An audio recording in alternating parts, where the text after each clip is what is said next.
cybercrime of any kind. Àwọn olè nípa lílo ẹ̀rọ aláǹtagbà. Bàbá kan wá bá mi. A father came to me. Ó mọ ọmọ ẹ̀ dání.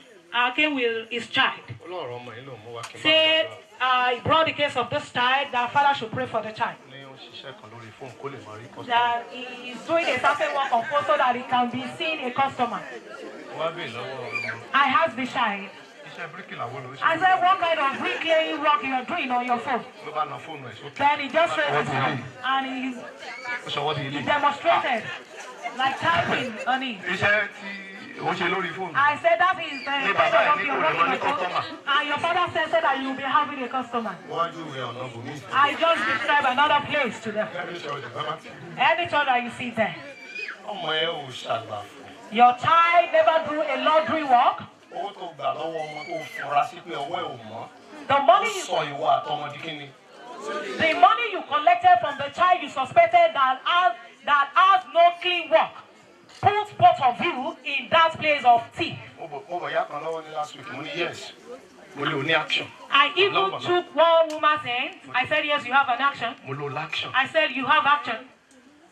Kò sọ́kọ ṣùgbọ́n ó kélé ọmọ yẹn lórí. There's no husband, but he makes sure Ọkùnrin tó lè bá kélé.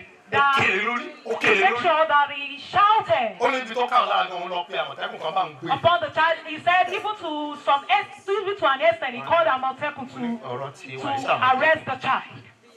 Àwa bá bójútó ọmọ yẹn. Then we make sure we The boy is monitor the doing child. fine now. Ọmọ náà ń ṣe dáradára báyìí. Ìyá kan The wà child is there, even the mother is there. Wọ́n ṣe dáradára. He cost us just a week. A pe orí ọmọ yẹn wálé. And we call down the head of that child.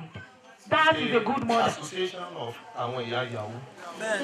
But you, àwọn àgbájọwọ́ ìyá àwọn ọmọ tí ó fi ẹ̀rọ ṣe Ọ̀fẹ́ tó jókòó tí ohun tí ò dára. ò ní pa ọmọ ẹ jẹ. Please tell the person sitting next to you that you will not kill your child.